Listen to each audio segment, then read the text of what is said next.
I think there's an honesty in sharing.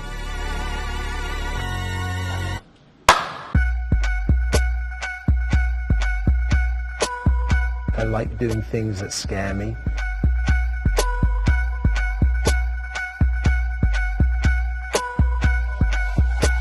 I think I'm also a very private person.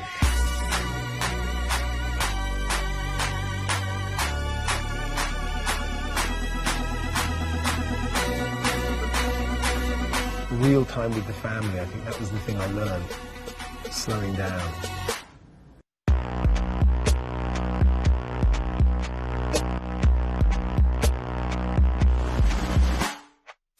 I share with those I love and those I trust.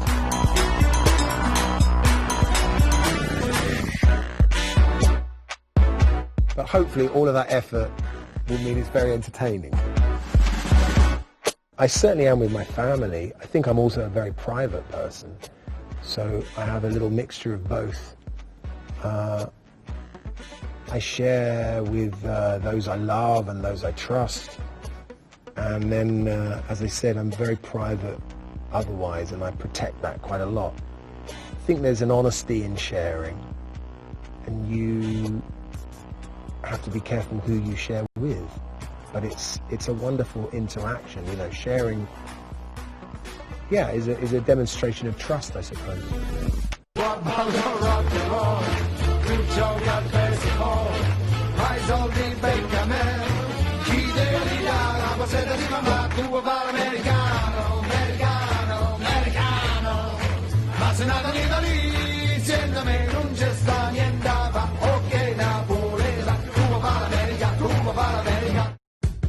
And I think this time away was a really good opportunity to look back on what work I've done and what I like about the job. And I think sometimes when it can slip into being just a job, and you get on the treadmill of just trying to keep your energy up, or to look for a job because you know, you haven't worked in a while, you can lose that magic. And so it was an opportunity to really reflect on how fortunate I am. But honestly, I think there's a fear involved, which I think is at the heart of the magic. I like doing things that scare me. So taking on challenges that are testing, you know, and there's a magic in that for me. Non mi lamento mai, mi lamento quando suona il violino alle 3 di notte, mi lamento del suo disordine, della sua scarsa igiene o del fatto che mi ruba I vestiti. Time to me is an incredibly important element of life, and I think about it a lot because, again, this industry, this art form, storytelling, takes a lot of time to make the work. Time in this business costs money, and so you're very aware of time. So I value time greatly, and then of course, having just had a period of time in my life where I wasn't able to work, having the opportunity to just be at home and be with family and friends and loved ones and think about that was very special in many ways, a silver lining to a really unusual situation.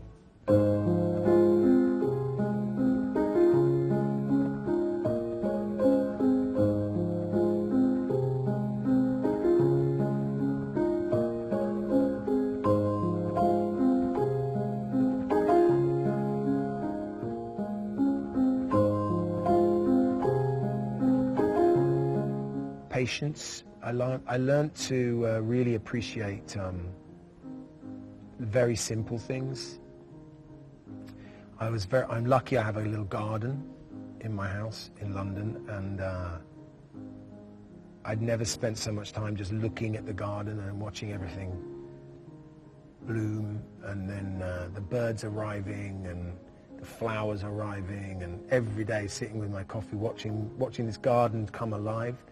You know, before then, my life has been fortunately busy, but you know, sometimes too busy, and so I'd never looked at the garden in the same way. And like I said, the opportunity to spend real time with the family, I think that was the thing I learned, slowing down.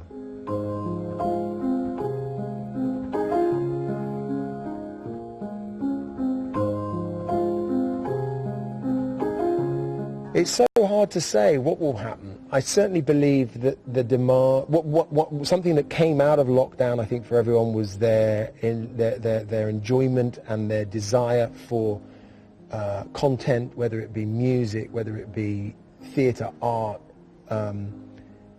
You know, people want to be entertained, and they want to go out and they want to be inspired and provoked. So we will, you know, the one thing I always believe in the film and the television and the theatre industry is that they're incredibly adaptable. There are always problems to solve, day after day after day, just putting on something before all of this happened. And this is another set of problems which I have great faith. There are brilliant people in this business and in the industries that I at least have some sense of, in the arts, that I'm sure we'll figure it out.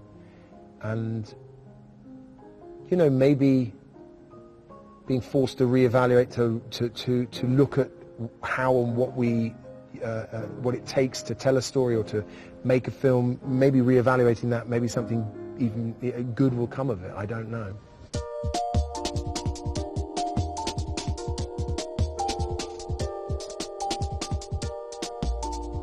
I always believe that people like both. I think the opportunity to go sit and see something on the big screen in the dark with, you know, people that have opted like you to get up and go out. I think people will always embrace that and love it. But equally, what's exciting right now is that there's also this booming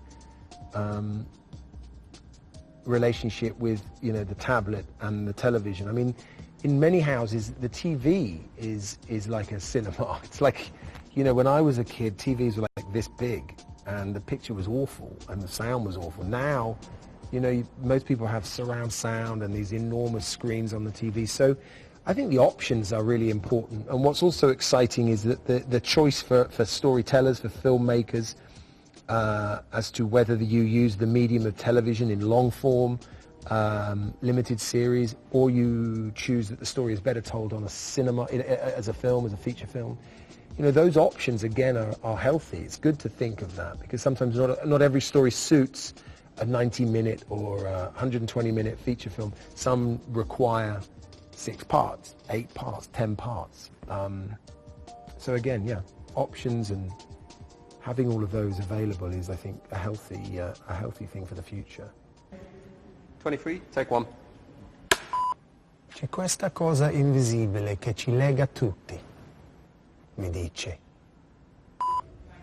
All right? Good. You like the Italian me.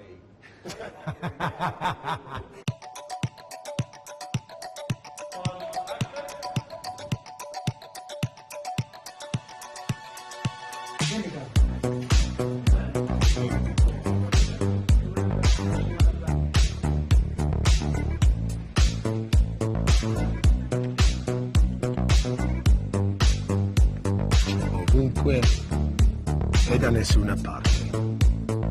Già tra le tue mani.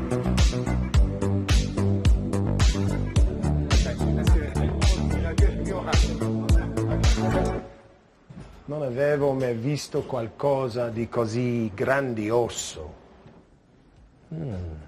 Connected. I suppose for me, a big part of what I do as an actor or someone who works in a business of storytelling reflects on the idea of connecting quite a lot, and the connection you make as someone in this business, in this industry, and how the stories you tell connect with an audience, connect with people. So I have really sometimes extraordinary situations around the world where I meet people I've never met before, who have maybe seen something I've done or comment on something I've been in or been involved in, because it's moved them or made them think, sometimes many years before. And that kind of connection is an extraordinary interaction. And when you develop or try to look for the right projects to work on, or ideas that may be a good project to tell as a story on film or on television or on stage, you're always thinking about how it may connect with people. And then, of course, connecting with your family, you know, and the bigger a family gets, the more effort you have to put into connecting with everybody and keeping everybody together, or at least I always feel a need to know where everybody is and how everybody is in my family. There's something invisible that binds us together, she says. There's something invisible that binds us together, she says. Dentro, speculare, dentro.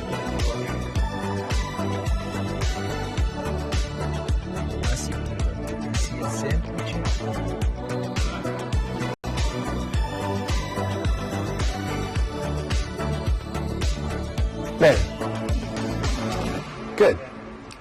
Well, it was the most extraordinary time, I think, for everybody in so many ways. Some good and some not so good. But the relationship that we all developed or had to develop or were forced to develop with technology was really interesting. And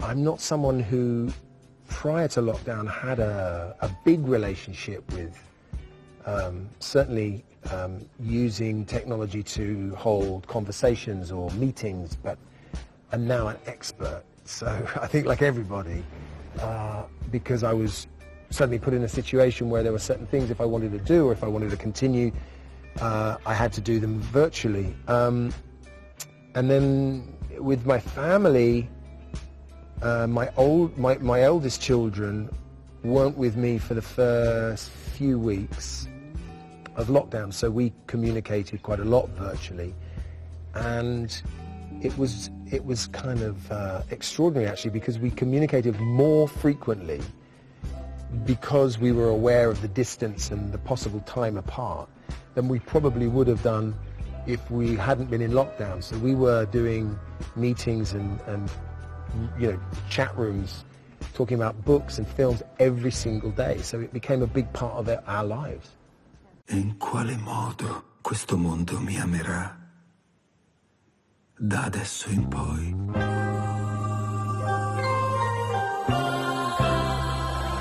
Io prego tutti voi, sorridete.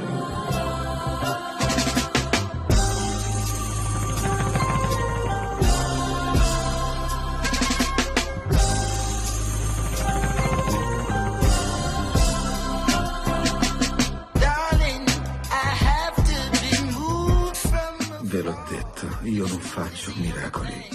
Io mi trovo semplicemente al centro delle coincidenze. Io e te dobbiamo parlare ora. Dio ascolta coloro che sono nelle vicinanze.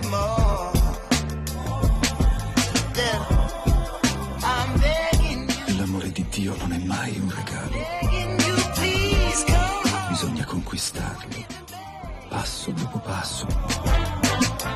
I think the greatest lesson I learned from Lenny Belardo is stillness. Yeah, and patience.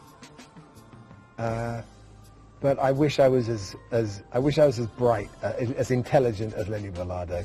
He was still and silent, considering all his options. I'm still and silent, just sort of patiently trying to work out what I think.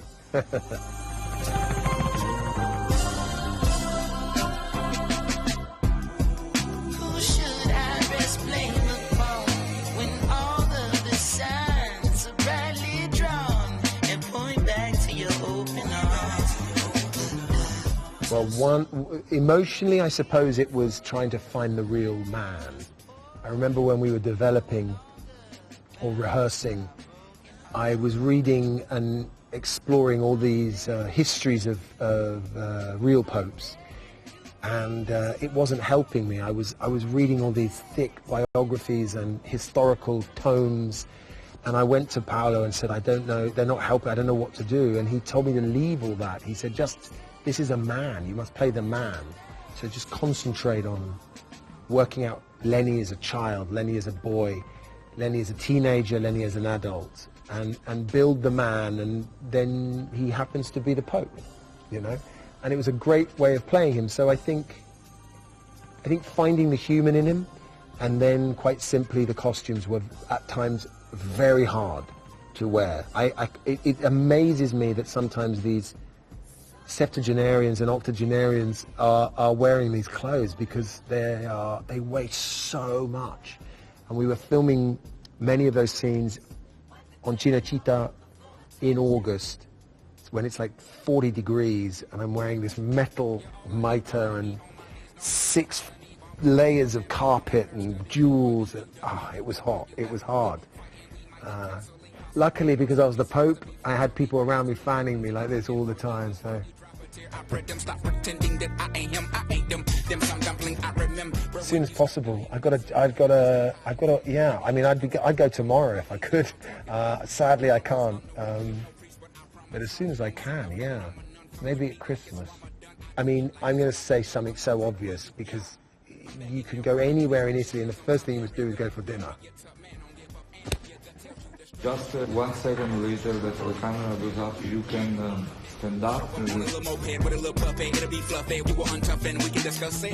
I did, yeah. Me and Paolo have quite constant communication, and we were writing backwards and forwards. Yeah, we stay in touch all the time. He's become a very dear friend. Well, we couldn't. There was no soccer being played. He kept writing to me saying, you know, what is there to do when Napoli don't play? Something appalling happened to you. To lose how you lost. That was a long time ago. Pain doesn't know time here. We've been through some bad things, but we'll take care of each other. This place is safe. When was the last time you really let go, Sam? Most people are scared of pain.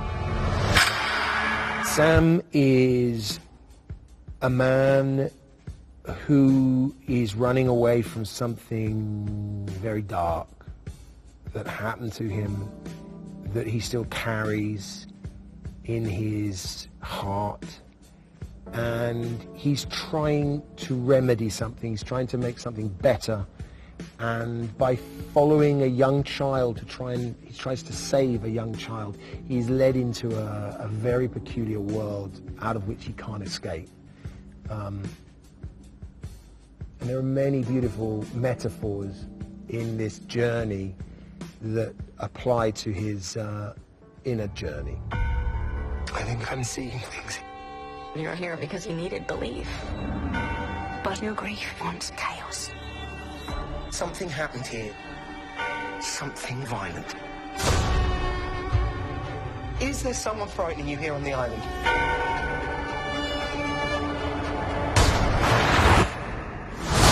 I'm thrilled to be a part of that. I mean, I had a relationship already with Sky because of the young Pope and the new Pope, and that had been a really happy experience. Working with the wonderful Paolo Sorrentino and living in Rome, and you know, we were. It's a very delicate partnership, production and producers, directors. You know, it's you look for guidance, you look for support, you also look to be left alone. It's a very careful juggle, and they were just brilliant partners throughout that experience. So to get involved again on something that again required that consideration and delicate handling was a thrill.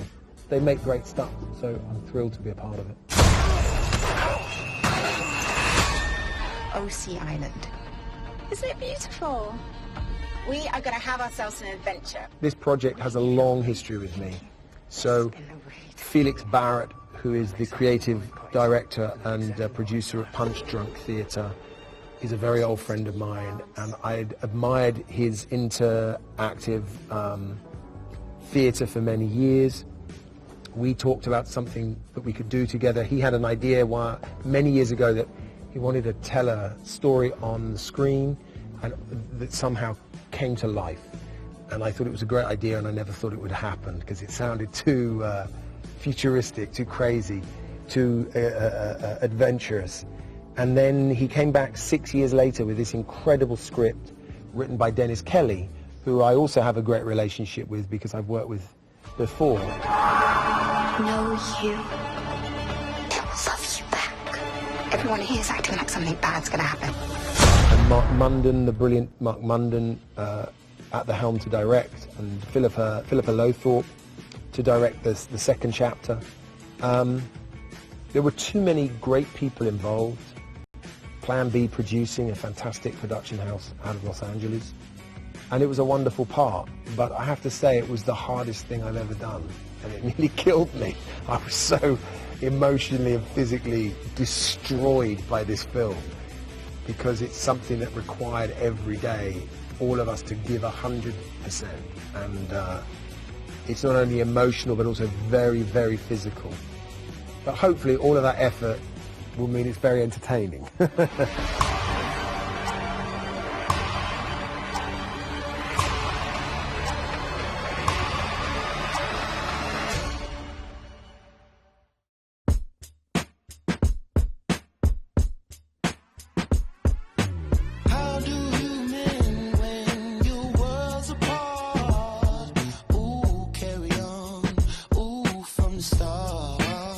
Somehow